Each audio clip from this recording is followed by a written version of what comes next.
అందరికీ నమస్కారం. Welcome to Leo.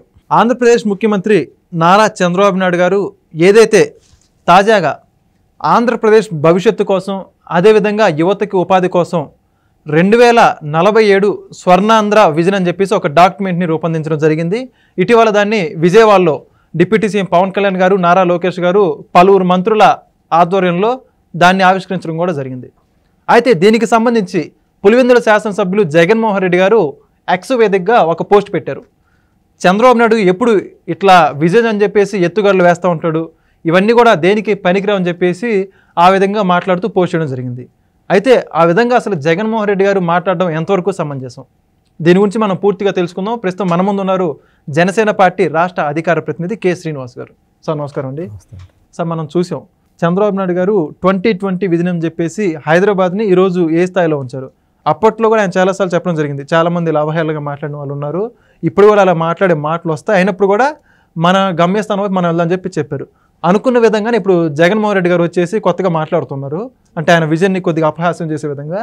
దాని గురించి మీరే ఉంటారు? ఇంకా లేట్ అయిందేమో అనుకున్నాను, ఎందుకంటే ప్రతిదీ విమర్శించడమే పనిగా పెట్టుకున్నాడు జగన్మోహన్ రెడ్డి.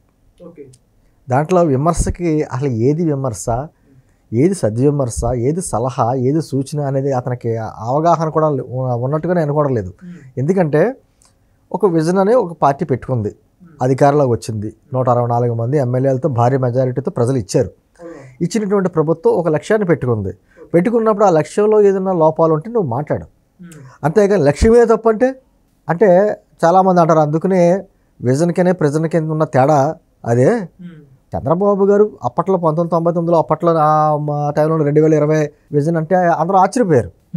ఆ తర్వాత 2014-19 మధ్యనేమో 2029 విజన్ అన్నాడు ఆయన, ఇప్పుడు 2047 విజన్ అన్నాడు.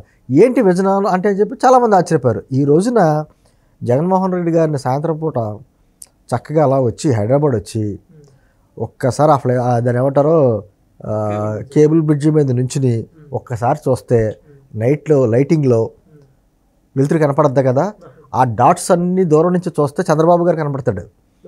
సో చూడమనండి అతనికి. అంటే ఆ విజన్కి ప్రతిరూపం ఈరోజు కనిపిస్తుంది. తను ఈ రోజు అప్పులు తీసుకొచ్చేయడం, తినేయడం, లేకపోతే వాళ్ళ అకౌంట్లు వేయడమే కాదు, భవిష్యత్తు ఏంటన్నది నిర్ణయించాలి.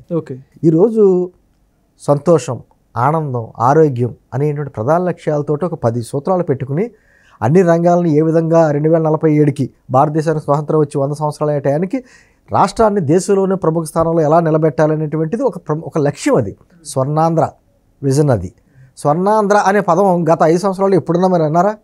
గతంలో అయినదల్లా గంజాయాంధ్ర, మద్యమాంధ్ర, ఇసుకాంధ్ర, లేకపోతే అప్పులాంధ్ర, ఈ ఆంధ్ర.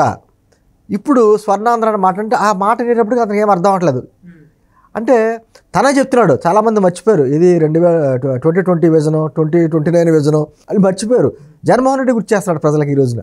చంద్రబాబు గారు గతంలో ఇలా పెట్టారని చెప్పేసి చెప్పకనే చెప్తున్నాడు, తన్నోటితో చెప్తున్నాడు. అంటే విజన్ ఉండడం తప్ప అసలు ఆ విజన్లో ఏదైనా లోపాలంటే నువ్వు మాట్లాడు. ఏంటంది గత 5 సంవత్సరాలని వ్యవస్థను విధ్వంసం చేసేసినటువంటి ఈ జగన్మోహన్ రెడ్డి గారికి ఈ ఏం చేయాలో పాలుపోక నిన్న కాక మొన్న చూసారు, ఏదో ధర్నాలు రోడ్డు మీద వచ్చాడు సంబంధించి. మీరు ఎక్కడన్నా పేపర్లో తప్ప అదే ఫోటో తిప్పి పెట్టారు కానీ రోడ్ల మీద కొంచెం జనాలు ఎక్కడన్నా చూసారు మీరు? అసలు మీరు అడగండి. జనసందోహం అని చెప్పేసి ఒక ఫేక్ ఫోటోలు పెట్టేసి మొత్తం రాష్ట్రం అంతా గగ్గులు పెట్టేసినట్టు పెట్టేస్తాడు. నీ అంటుంది ఇటువంటిది కాదు.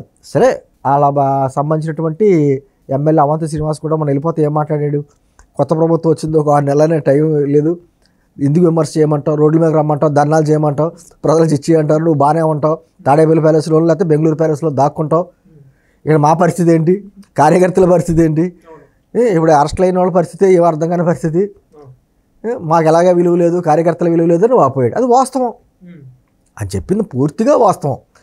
ఈ రోజున ఏమన్నా ప్రజలే ఫస్ట్, రాష్ట్రమే ఫస్ట్, ప్రజలే ఫైనల్ అన్నాడు చంద్రబాబు గారు కానీ పవన్ కళ్యాణ్ గారు అంటాం. వీళ్ళు ఏమంటారు, దోపిడీ ఫస్ట్, దాచుకోవడం ఫైనల్లో. అదే నినాది వీళ్ళకి. అంటే 5 సంవత్సరాలు చేసిందే అది. మీరు వెంకట గారు మీరు పలానా రంగం గురించి మాట్లాడండి, ఆ రంగంలో వీళ్ళు చేసిన దోపిడీ గురించి కథలుగా చెప్పుకోవచ్చు మనం. ఏ రంగమైనా సరే మినహాయింపు లేదు. మీరు ఈ 10 నిమిషాల వీడియోలు అలాంటి కుదరదు. ఒక్కో రంగం గురించి ఒక వీడియో పెడతా ఉండాలి, పొద్దున్న సాయంకాలం వరకు కూర్చుంటూ ఉండాలి మేము.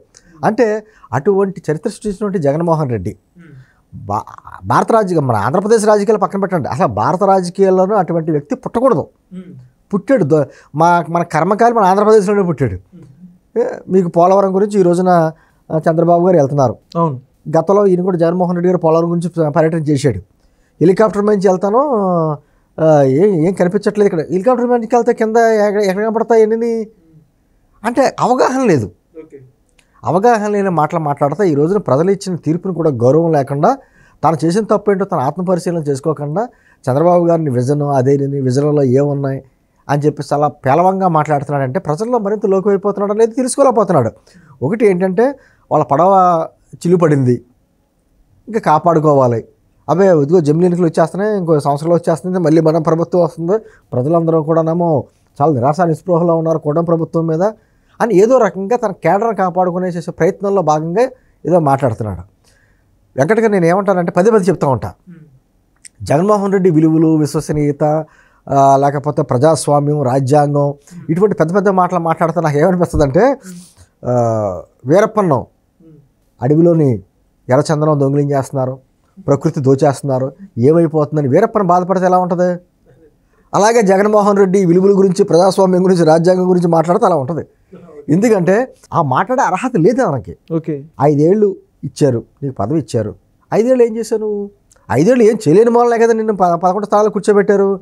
మళ్ళీ ఏం మాట్లాడితే ఈరోజు పేపర్లో చూశారు వాళ్ళ హాస్పిటల్లో దూది కూడా దొరకట్లేదంటే హాస్పిటల్లో.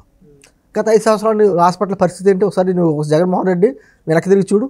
నీ హైలోనే కదా కరోనా వచ్చింది కదా.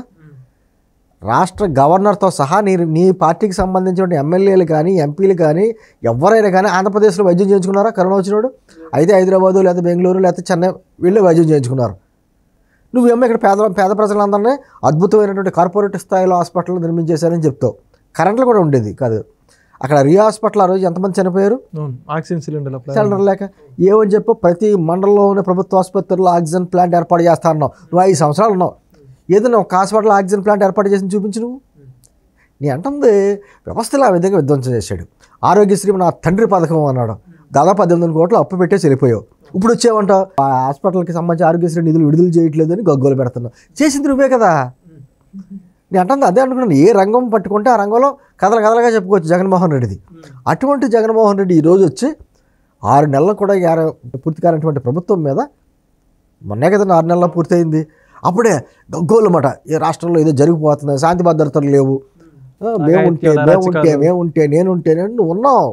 నువ్వు లేకపోతే అనుకోవచ్చు. మొట్టమొదటిసారిగా ముఖ్యమంత్రి అవుతున్నప్పుడు అయితే నేను వస్తే బాగా చేస్తానని చెప్పినా ఓహో ఏదో వస్తే చేస్తాడేమో అనుకుంటారు ప్రజలు. ఆల్రెడీ ఉన్నావు, 5 సంవత్సరాలు చేసావు, నీకు దండం పెట్టారు, నీ మీద భయంతో ఓటేశారు. అని చెప్పాలంటే జగన్మోహన్ రెడ్డి అంటే వ్యక్తి మీద భయంతో ఆంధ్రప్రదేశ్ ప్రజలు ఎక్కడి నుంచో, ఇక్కడ హైదరాబాద్ అనే కాదు ఇతర రాష్ట్రాల నుంచి, ఇతర దేశాల నుంచి డబ్బులు ఖర్చు పెట్టి వచ్చి మరి ఓట్లు వేశారు.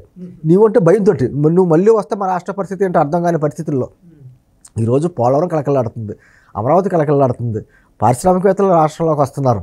ఏమీ కనిపించట్లేదు జగన్మోహన్ రెడ్డికి. మళ్ళీ అతనికి సీఎం సీట్ కావాలి, మళ్ళీ అధికారం కావాలి. దాంతో ఇటువంటి మాటలు మాట్లాడతా చంద్రబాబు గారికి విజన్ లేదు, అది లేదు, ఇది లేదు. నీకేముంది? నీకు నీ చుట్టుపక్కల అనుకోకి ఏముంది? దోచుకోవడం దాచుకోవడమే కదా, అంతకు మించి ఏమైనా ఉందా?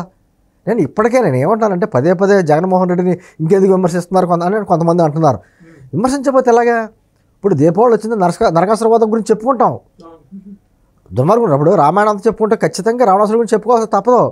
అటువంటి వ్యక్తి కానీ ఖచ్చితంగా ఏంటంటే ఈ రాష్ట్ర రాజకీయాల్లో నేను ఇంకొక ఉదాహరణ కూడా చెప్తాను. వెంకట గారు మనకి సూర్యకాంతం గారు అద్భుత నటి, చాలా మంచి, వ్యక్తిగతంగా చాలా మంచి ఆవిడ. కానీ ఆ నటన అద్భుతమైన నటన, జీవించేస్తారు.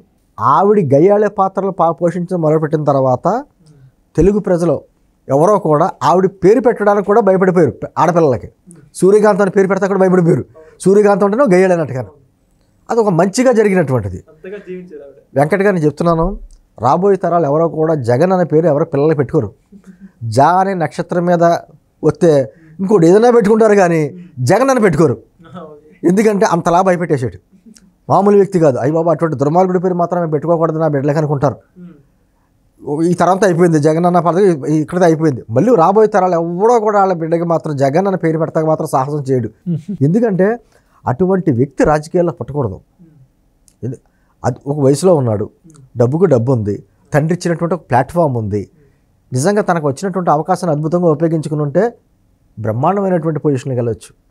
కానీ అతని లక్షణం విరుద్ధం, ఆ సహజ లక్షణానికి విరుద్ధం. అది ఒక ఫ్యాక్షనిజం మెంటాలిటీ. చూసారా కదా, ఏదైతే కలెక్టర్ మీటింగ్లో ఫస్ట్ మీటింగ్ పెట్టాడో అదే ప్రజావేదికని కూర్చోసాడు. డిస్ట్రక్షన్, ఆలోచన డిస్ట్రక్షన్. అన్నీ చేసి కూడా కళ్ళార్పకుండా అబద్ధాలు చెప్తాడు. అది విచిత్రం. అబద్ధాలు చెప్పడంలో కూడా ఎక్కడ కళ్ళార్పకుండా అమాయకంగా మాట్లాడతాడు. ఇప్పటికీ కూడా వాళ్ళ పేపర్లోని మేము అన్నీ కూడా ఏంటి వాళ్ళ మేనిఫెస్టో, భగవద్గీత, ఖురాన్, బైబిల్ అనుకున్నాం, అన్నీ నెరవేర్చేసామంటాడు. నువ్వు అన్నీ నెరవేర్చేసి అంతా చక్కగా చేసేసి ఉంటే ప్రజలు నీకు ఎందుకు ఇచ్చారా తీర్పు? ప్రజలు మంచి కోరుకుంటారు కదా. నువ్వు నిజంగా మంచి చేసేసావంటే ఎందుకు నీకు అధికారం ఇవ్వలేదు? ఏదన్నా ఉంటే మళ్ళీ నువ్వు ఈవీఎంలు అవి రకరకాలుగా మాట్లాడతాడు. గతంలో నెగ్గినప్పుడు మాత్రం చంద్రబాబు గారు లేకపోతే ఎవరైనా వేరే వాళ్ళు ఈవీఎంల గురించి మాట్లాడుతున్నారు.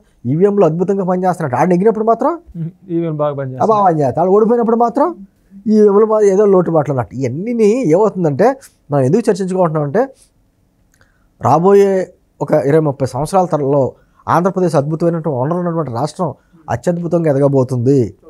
ప్రజలు ఒక అద్భుతమైన నిర్ణయం తీసుకున్నారు. అద్భుత వనరులు ఉన్నాయి, కష్టపడి తత్వం ఉన్నట్టు ప్రజలు ఉన్నారు. మన రాష్ట్రానికి లోటు దాదాపు 1000 కిలోమీటర్ల తీర ప్రాంతం ఉంది, ఉపయోగించుకోవాలి.